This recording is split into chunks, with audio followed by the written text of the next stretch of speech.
Time for a soccer down here 1v1, and we catch up with someone here in the footprint that got a win in their first appearance in Open Cup. Dale Parker, head coach Appalachian FC, hanging out with us here for a 1v1. Congratulations on the win.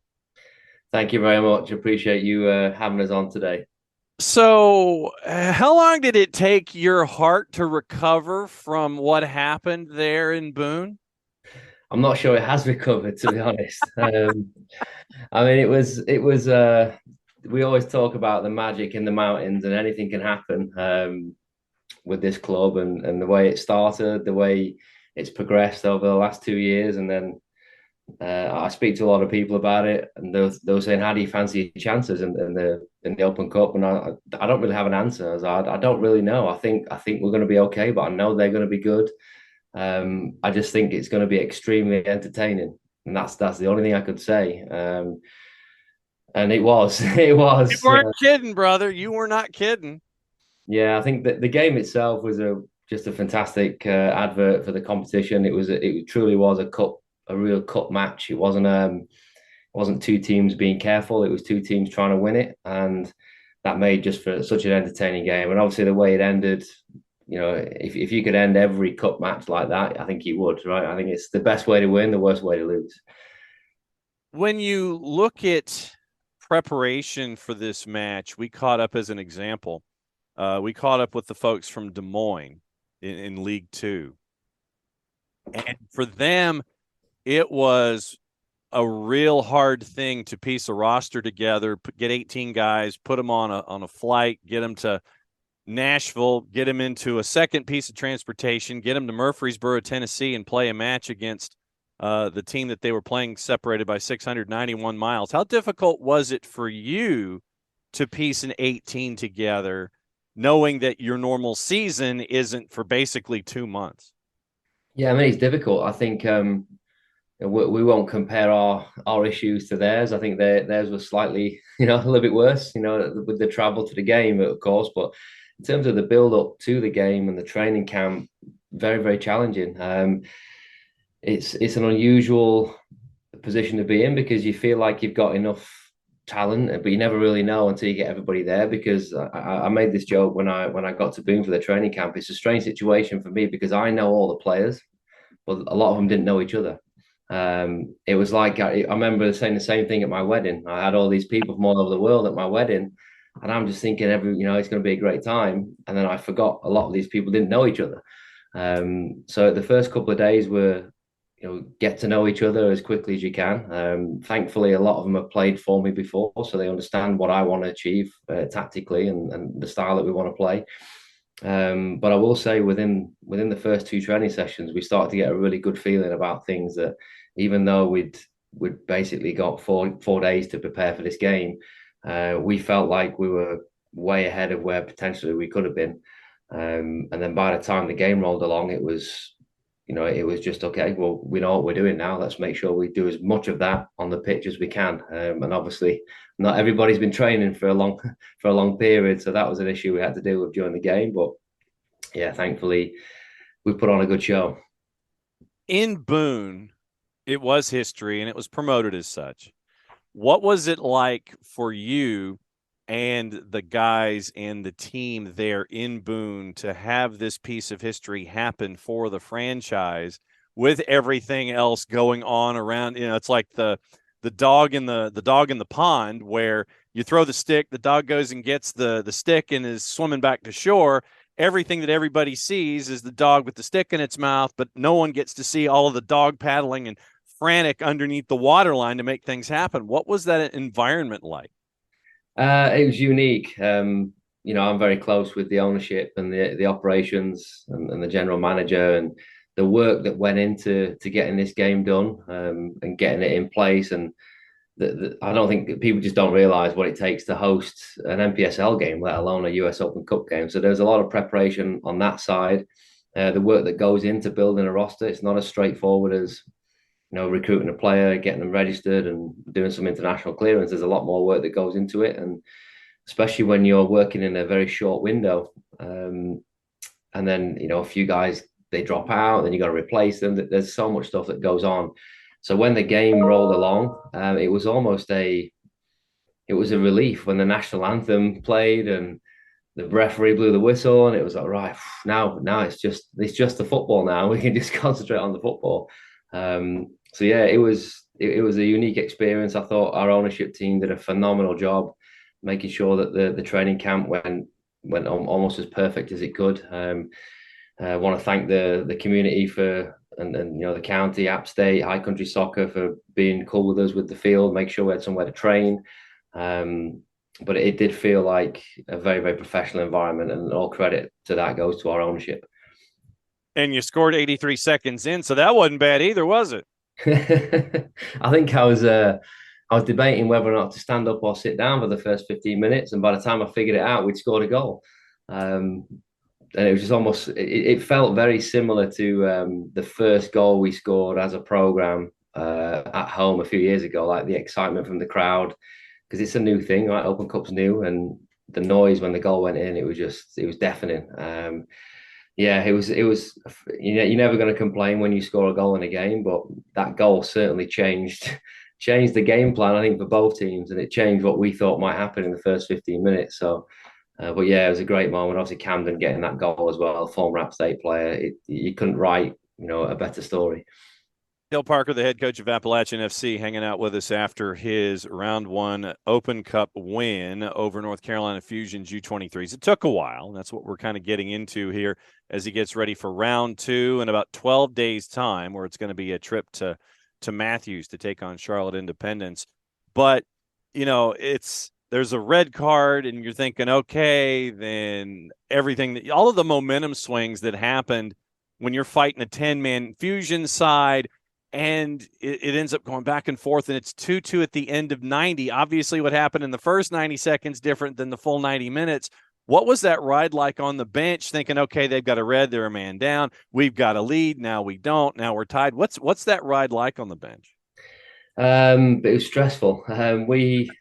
I think, 10 minutes before the half, you kind of have an idea of what what you're going to try and change, or what's working, what's not working to address at half time, and then we give the ball away in the left back area. We concede the first goal, which somewhat changes how your halftime team talk's going to go.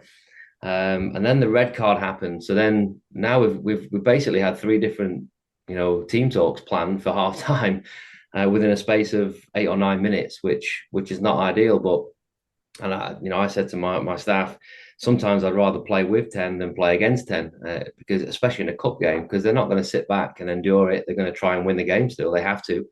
And that's going to be challenging for us to try and, find open spaces to play. And we're winning the game as well. Do we try and get the third? Do we just, do we hold on to what we have? It was just a strange, psychological situation to be in. And I thought for the most part, the second half was okay. I don't think we create enough chances to put the game away. But the threat was always there from them, and that was always a worry. And obviously we rode our luck a little bit. Then I felt the game evened out a little bit, and thought, right, we're gonna see this through. And then the free kick came from a giveaway from us, and when the free kick goes in, you're starting to think, well, maybe this is their night. Maybe it's not our night after all. But yeah, the roller coaster of emotions in the 90 minutes was something I've never experienced before, and I think the only calm time frame during the evening was probably extra time. There was not a whole lot of action in extra time, apart from towards the end. But yeah, it's certainly a roller coaster of emotions. Yeah, you end up with a second red there, and it was like 4 minutes before the end of it. And so it's like, all right, they just have to manage 4 minutes and make sure that they can get to penalties. What was the talk like as you were preparing for penalties? Are you looking in guys' eyes? Are guys talking to you? It's like, no, coach, I'm in. I want to be one of the five. And are you talking to the coaches trying to figure out your order? Do you already have an idea? What's going through your mind and the staff's mind getting ready for penalties? Yeah, I mean, everybody has their own way of doing things. I like to, I like to have my group of players that I want to take the penalties, and that's somewhat how I do it. And then before we even get together, I go to each individual player and make sure that that's what they want. They want to take one, and where they want to go in the order, so that all those guys are very, very comfortable before we bring everybody in. And then from that moment on, my theory on penalties and my belief is that take away the hero and the villain. Like there are no heroes, no villains in penalty kicks. There's only, a group of players who have their own way of taking a penalty, their own technique, their own side that they like to go. And they've all done it a million times since they were 6, 7, 8 years old, like practice taking a penalty in a great penalty shootout moment. And that's all you can really focus on, like that technique that you have, that direction that you want to go. If you execute those two things, you're going to give us a really good chance of winning this, or give our goalkeeper a really good chance of winning the game for us. Everything else is somewhat irrelevant. You can play your own mind game. Like the only mind game in penalties is with yourself. So that was the talk that we gave right before the shootout, and we went into it very even keel, very calm. And I felt when we left that huddle, I felt really, really good because I could see our opponents; they were very fired up and sort of emotional about the penalty kicks, and our guys were very even, very, very calm. And that to me said we were very well prepared for this. And obviously, you saw it. It went probably the easiest shootout we've ever had. So yeah, it went really well for us. I mean, the first frame over the bar, you get yours. Second frame over the bar, you get yours. I mean, honestly, anybody who was watching your match was prepared for Jacksonville and Miami United, at least from, what they were able to watch and go into penalties, except that Jacksonville and Miami went to the 10th frame before it was decided, and it was keeper on keeper in the 10th. But the emotion that was there, I think that you mentioned it. I think that probably the emotion that was there for Fusion might have, caused a little bit more of a supercharge, and it gave you that advantage after two. And then the third one, you take care of business again, and it's 3 and out, you're done, and you make it to the next round. Yeah, I've never experienced anything like that as a coach. As an English person, I have no good experiences with penalty shootouts, only heartbreak and misery. So for once, it was nice to, I took a seat during the shootout. Internally, I was petrified. It is what it is. I'm not afraid. So were you seated and looking, or seated with your head down? What are you doing here? I was seated in a position where I could drop my head, but I couldn't take my eyes off it. But I was too nervous to stand. I know that much. So I was seated watching and thought there's nothing we can do. We've prepared as best we can for every moment. Trust the players.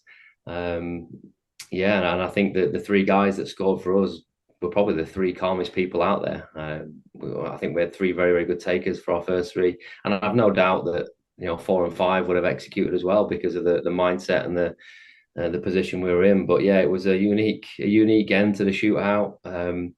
Not sure I could have taken a 9-8 like we saw in the other game, but glad that it happened, and it happened quickly, and we were able to get out there. Well, our fans were able to enjoy it. As you saw, that there was a lot of fans got on the pitch immediately after, which is another great moment for the community. So you've got 12 days to prepare for Charlotte Independence, whose season is already underway in USL League One. They've got their complement. They're getting into full rhythm. They're in league play, all this kind of stuff. How difficult a task is it going to be for Appalachian to try to figure out, okay, who's going to play? Where can I get them from? That kind of stuff to get you ready for this match against Charlotte. How difficult a task is this? Yeah, I think you can look at it in two ways. It's going to be more difficult because of the opponent. Obviously, you're playing a pro team who are, they've got their full allotment of players. They're prepared. They're training. They're doing their job right now. They're in their peak of not the peak of their season, but they're certainly in more of a flow than what we are. But at the same time, we've now had an extremely competitive and exciting game that we've already played as a group. We've had 4 or 5 days of good training already together. So we're going to do that again. We're going to have another mini training camp in Boone. So by the time we play, that game, we'll have had close to 10 training sessions and a game. So I look at it as we're going to be more prepared than we were for this past game. But obviously we're playing a professional team, a supposedly stronger opponent. So that part makes it more challenging. But we won't look at it as having our hands tied behind our backs or anything like that. We'll look at it as a positive that we get to train a little bit more, play another game together, and and just ultimately be better prepared. And I think that's going to give us half a chance. I know how cup football works; anything can happen, and we're going to prepare to try and go there and try and win the game. Have you had the chance? You mentioned how your heart may not necessarily have made it back down to something of a level pulse rate from the time that the match is over, but have you had the chance to think back as to what that night, regardless of result, and obviously with a positive result, but what that night meant to the soccer community there in Boone and what you've been able to accomplish as a club in a very short period of time to add this to the history of the club? I don't think so. I think naturally, as a competitor from a very young age, and obviously now as a coach, I think my mindset is always now on to the next one. I think maybe if we hadn't got through that game and perhaps we've had a day or two to digest it, or maybe would have reflected on what a great achievement it was to even get to the first round and host the game. But right now, all I can think about is how far can we go, and can we cause a big upset now here in round two? I think if and when the run ends, I think at that point we'll sit down and reflect on how what an amazing moment it was on Wednesday night, and how it just adds to the other nights that we've had. We've had several phenomenal experiences there. Yeah, but right now my brain is just fully focused on the next task in hand, which is building another roster and another training camp that's going to give us the best chance to try and win in round two. What was the wildest either phone call or text that you got after the match? Phone. I know I'm sure your phone blew up. What was the wildest one, you think?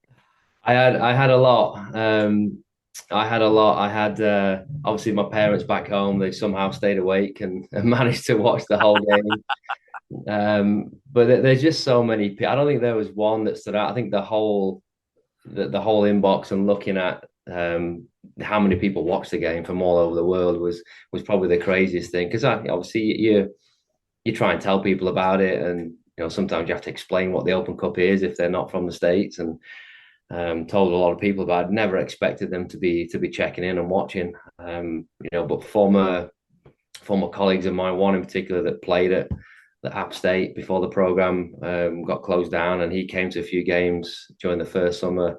Didn't even know that he knew about the game, and he was messaging me a lot of screenshots, a lot of photographs of the penalty kicks, which was really nice to see. And yeah, there wasn't one that really stuck out, but there was a few nice unexpected messages that just shows you what we're doing is in the spotlight. People know about it, and without even me forcing them to watch the game, they're watching it and they know about it. So yeah, it was surreal, and again something I've never experienced. I usually get a few messages after a nice win, but yeah, on every platform, WhatsApp, regular messages, Instagram, Facebook. I've had to delete my social media for a little bit just to stay off.